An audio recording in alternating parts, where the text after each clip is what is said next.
छत्तीसगढ़ सामान्य अध्ययन से संबंधित 10 प्रश्नों पर रोज हम डिस्कशन करते हैं, जो कि सीजीपीएससी और सीजी व्यापम के परीक्षाओं के लिए बहुत ज़्यादा इम्पॉर्टेंट हो सकता है। सीधे हम लोग क्वेश्चंस पर चलते हैं। आप सभी से अनुरोध है कि मेरे आंसर बताने के पहले आप लोग अपना आंसर नीचे कमेंट बॉक्स में ज़रूर बताइएगा और आखिर में ये भी बताइएगा कि आपसे कितने क्वेश्चन सॉल्व हुए।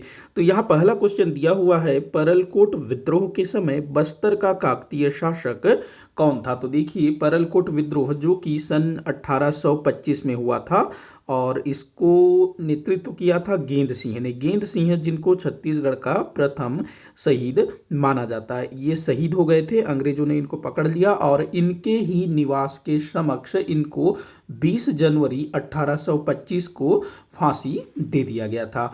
तो इस समय ये जो परलकोट था ये एक जमींदारी हुआ करती थी। तो ये जो परलकोट जमींदारी है ये बस्तर रियासत के अंतर्गत आता था। तो आपको बताना है कि इस समय बस्तर का काकतीय शासक कौन था। तो बस्तर में काकतीय शासक शासन कर रहे थे ना 14वीं शताब्दी से। तो महिपाल देव ये जो है इस समय बस्तर का काकतीय शासक था, महिपाल देव, ध्यान रखेंगे। दरियाई देव के समय हलबा विद्रोह हुआ था, ये भी काफ़ी इंपॉर्टेंट है। अजमेर सिंह दरियाई देव का भाई था। बढ़ते हैं अगले क्वेश्चन की तरफ। तो अगला क्वेश्चन दिया हुआ है, छत्तीसगढ़ का प्राचीनतम नाम क्या है। तो छत्तीसगढ़ के काफ़ी सारे नाम बताए गए हैं, दक्षिण कोशल, कोशल, प्राक कोशल, महाकोशल, चेदीसगढ़। तो इनमें से छत्तीसगढ़ का प्राचीनतम नाम क्या है, मतलब कि आपको ये बताना है कि छत्तीसगढ़ का सबसे पुराना नाम कौन सा है। तो देखिए, अगर हम बात करें दक्षिण कोशल की, तो जो दक्षिण कोशल है ये छत्तीसगढ़ को रामायण काल में कहा जाता था। जो वाल्मीकि जी जिन्होंने रामायण की रचना की है, वाल्मीकि कृत रामायण, उसमें जो है इस क्षेत्र को दक्षिण कोशल कहा गया है। दरअसल जो रामायण है वाल्मीकि कृत रामायण, उसमें दो कोशल बताए गए हैं। एक उत्तर कोशल जो अयोध्या उसके आसपास का जो क्षेत्र है वो उत्तर कोशल, उसके बाद जो दूसरा कोशल है उसको दक्षिण कोशल बताया गया है, जहां राजा भानुमंत शासन कर रहे थे और राजा भानुमंत की पुत्री थी कौशल्या, और कौशल्या जी का विवाह हुआ था राजा दशरथ से, और राजा दशरथ और कौशल्या जी के ही पुत्र थे प्रभु श्री रामचंद्र जी। तो रामायण में इस क्षेत्र को दक्षिण कोशल कहा गया है, ध्यान रखेंगे इस चीज को। उसके बाद देखिएगा, महाभारत की अगर हम बात करें तो महाभारत में प्राक कोशल कहा गया है। महाभारत में प्राक कोशल कहा गया है छत्तीसगढ़ को। उसके बाद जो कोशल है, अगर हम कोशल की बात करें तो जो गुप्त काल है, गुप्त काल कब से कब तक है भाई, तो ये लगभग 3वीं शताब्दी से 5वीं 6वीं शताब्दी तक जाता है गुप्त काल। 6वीं शताब्दी तो नहीं, लगभग 5वीं शताब्दी तक, हाँ लगभग 5वीं 6वीं शताब्दी तक जो है गुप्त काल था।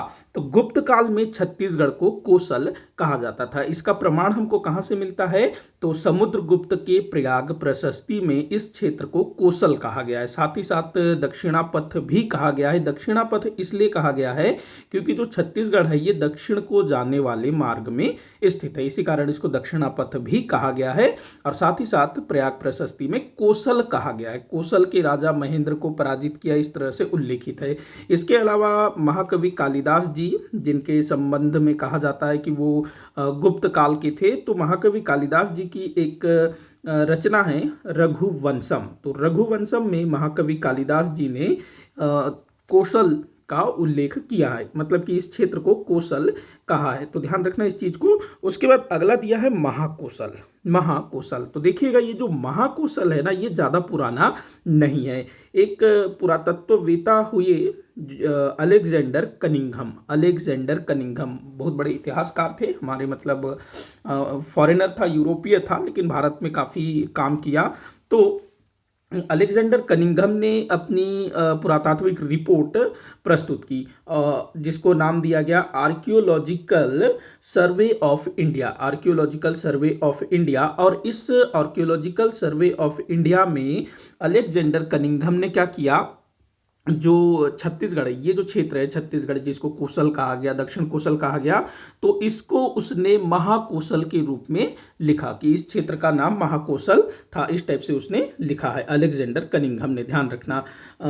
यहाँ एक चीज ध्यान रखेंगे कि ये जो महाकोशल नाम है ना, महाकोशल, ये किसी भी ताम्रपत्र, किसी भी अभिलेख, किसी भी सिक्के, किसी भी धार्मिक ग्रंथ में इसका उल्लेख नहीं मिलता है। ध्यान रखेंगे, महाकौशल का किसी भी अभिलेख, किसी भी सिक्के, किसी भी ताम्रपत्र, किसी भी ग्रंथ में कोई उल्लेख नहीं मिलता। ये अलेक्जेंडर कनिंघम ने इसका वर्णन किया है। उसके बाद अगला दिया है चेतीसगढ़। तो देखिएगा, चेतीसगढ़ के संबंध में स्टोरी ये है कि जो हीरालाल है, राय बहादुर हीरालाल, तो उनका ये मत है कि जो छत्तीसगढ़ ये जो है किसी समय में चेदी महाजनपद का हिस्सा हुआ करता था, और चेदी महाजनपद के चेदी महाजनपद के अंतर्गत आने के कारण इस क्षेत्र को चेदीसगढ़ कहा गया, और यही चेदीसगढ़ कालांतर में बिगड़कर छत्तीसगढ़ हो गया। मतलब चेदीसगढ़ जो है ये हीरालाल, जो राय बहादुर हीरालाल है, उनके द्वारा कहा जा रहा है।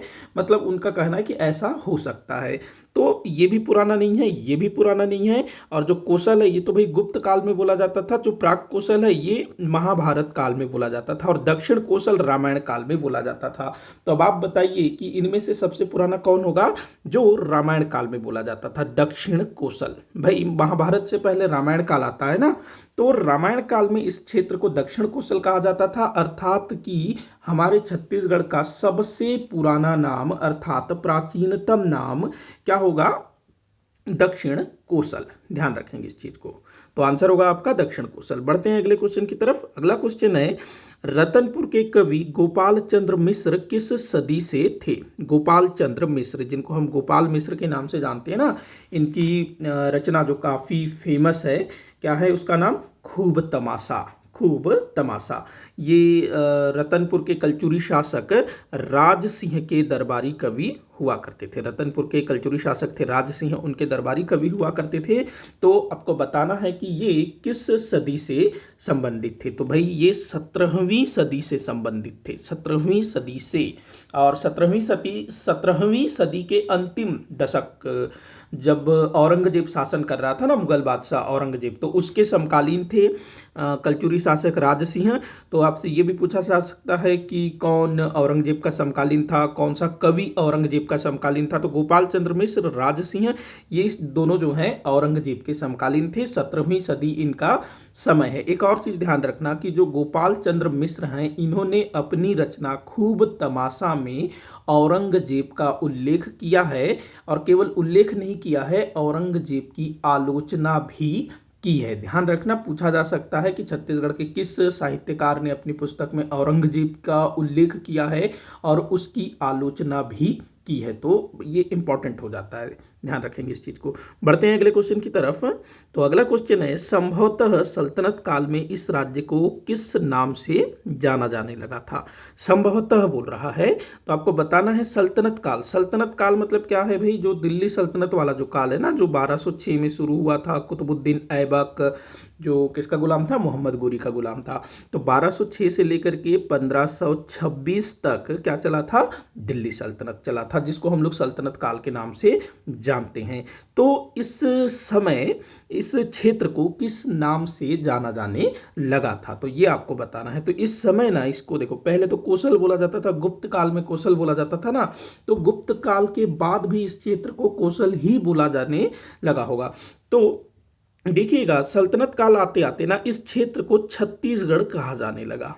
इस क्षेत्र को छत्तीसगढ़ कहा जाने लगा सल्तनत काल के आते तक। मतलब सल्तनत काल में जो है इस क्षेत्र के लिए छत्तीसगढ़ शब्द का प्रयोग आरंभ कर दिया गया। इसका प्रमाण हमको कहाँ से मिलता है? तो देखिएगा, खैरागढ़ जो राजनांदगांव में है ना, खैरागढ़, जो कि किसी जमाने में रियासत हुआ करता था, वहाँ के एक राजा थे जिनका नाम था लक्ष्मी निधि राय। राजा का नाम क्या था? लक्ष्मी निधि राय। और उनके जो है एक कवि थे जिनका नाम था कवि दलराम राव। कवि दलराम राव ने अपने राजा को खुश करने के लिए एक कविता लिखा, एक काव्य की रचना की, और उस कविता में उन्होंने, कवि दलराम राव ने क्या किया? इस क्षेत्र के लिए छत्तीसगढ़ शब्द का प्रयोग किया कि राजा जो है छत्तीसगढ़ में राज कर रहे हैं। एक वो कविता है ना, गढ़ छत्तीस में न लड़ैया रही, न मुझे अभी ध्यान नहीं आ रहा है, हाँ, हे राजा लक्ष्मी निधि सुनो चित दे, कुछ इस टाइप से है, गढ़ छत्तीस में न लड़ैया रही, इस टाइप से। तो गढ़ 36 मतलब छत्तीसगढ़। तो हो सकता है कि सल्तनत काल में इस क्षेत्र को छत्तीसगढ़ कहा जाने लगा होगा। आगे चल करके जब मुगल काल आया, मराठा काल आया, तो उस टाइम पर यह क्षेत्र छत्तीसगढ़ के नाम से जाना जाने लगा। ध्यान रखेंगे शुरू कब से हुआ, सल्तनत काल में, और मुगल काल मराठा काल में बिल्कुल छत्तीसगढ़ के रूप में ही इसको जाना जाने लगा। ध्यान रखेंगे दोनों चीज़ों को। अगला क्वेश्चन है, पहाड़ी मैना का संरक्षण और संवर्धन कहाँ किया जा रहा है। पहाड़ी मैना हमारे छत्तीसगढ़ राज्य का राजकीय पक्षी है, तो इसका संरक्षण और संवर्धन कहाँ किया जा रहा है। तो देखिएगा इंद्रावती राष्ट्रीय उद्यान में भी पहाड़ी मैना देखे जाते हैं, और उसके बाद कांगेर घाटी राष्ट्रीय उद्यान में भी, भैरमगढ़ अभ्यारण्य भी यहाँ भी जो है देखने को मिलते हैं। गुरु घासीदास राष्ट्रीय उद्यान में नहीं, लेकिन इनमें से जो कांगेर घाटी राष्ट्रीय उद्यान है यहाँ पर स्पेशली पहाड़ी मैना के संरक्षण और संवर्धन का कार्य किया जा रहा है। लेकिन ऐसा नहीं है कि कांगेर घाटी के अलावा और कहीं पहाड़ी मैना नहीं मिलता हो। बस्तर क्षेत्र के काफ़ी सारे जंगलों में देखने को मिलता है, पामेड़ में भी देखने को मिलता है, ज़्यादा नहीं बहुत कम। जो इंद्रावती नेशनल पार्क है, भैरमगढ़ अभ्यारण्य है, इनमें भी कुछ देखने को मिलता है, लेकिन सबसे ज़्यादा जो है कांगेर घाटी राष्ट्रीय उद्यान जो कि बस्तर जिले में है। बढ़ते हैं अगले क्वेश्चन की तरफ। तो अगला क्वेश्चन दिया हुआ है, जसपुर जिले का मातृ जिला कौन सा है। जसपुर जिला, देखो जसपुर जिला भाई, जसपुर जिला की स्थापना हुई थी 1998 में। 1998 में जसपुर जिला बना था। तो ये किस जिले से टूट करके बना था, मतलब कि पहले जसपुर जो जिला है, क्षेत्र है, वो किस जिले के अंतर्गत आता था। वर्तमान समय की अगर हम बात करें तो जसपुर जिला सरगुजा संभाग के अंतर्गत आता है।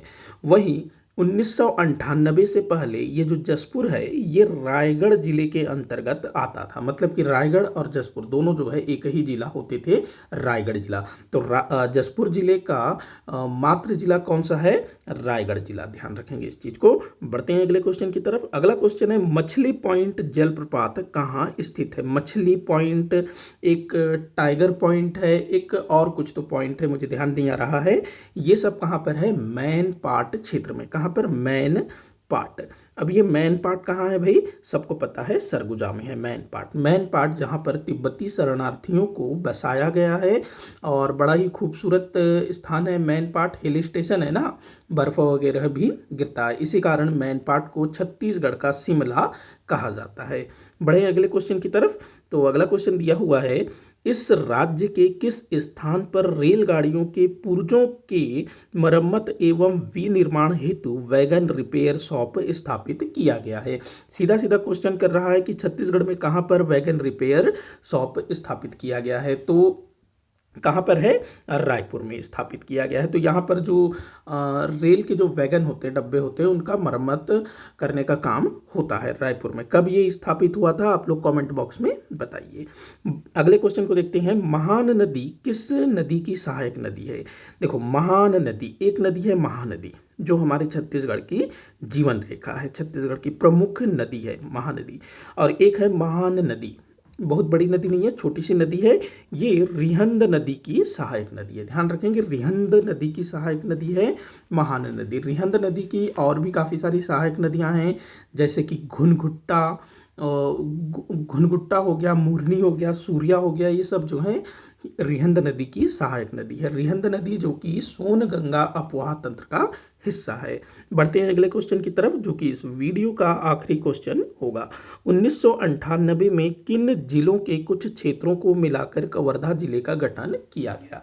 देखो 1998 में ही जसपुर जिले का गठन हुआ था, पीछे हमने देखा 1998 में टोटल 9 जिलों का गठन हुआ था, जिनमें से एक जसपुर था, दूसरा ये कवर्धा था। बाकी 7 जिले कौन कौन से थे जो सन 1998 में स्थापित हुए, आप लोग नीचे कमेंट बॉक्स में बताइए। तो कवर्धा जिले का गठन किन जिलों के कुछ क्षेत्रों को मिलाकर के हुआ था, तो थोड़ा सा बिलासपुर का क्षेत्र लिया गया, थोड़ा सा राजनांदगांव का क्षेत्र लिया गया, और इनसे मिलाकर के बनाया गया कवर्धा जिला। मतलब आपका आंसर हो जाएगा, सॉरी 1 और 3, 1 और 3 आपका आंसर होगा, 1 और 3 आपका आंसर होगा, मतलब कि स इसका उत्तर उत्तर होगा। इसी के साथ आज का ये वीडियो यहीं पर समाप्त होता है। आप लोग मुझे कमेंट करके बताइए कि आपसे कितने क्वेश्चन सॉल्व हुए। किसी भी क्वेश्चन में कोई भी डाउट हो तो ज़रूर बताइएगा। वीडियो को जितना हो सके उतना आप शेयर करिएगा, लाइक करिएगा, चैनल को सब्सक्राइब करिएगा। वीडियो को आखिर तक देखने के लिए बहुत बहुत धन्यवाद।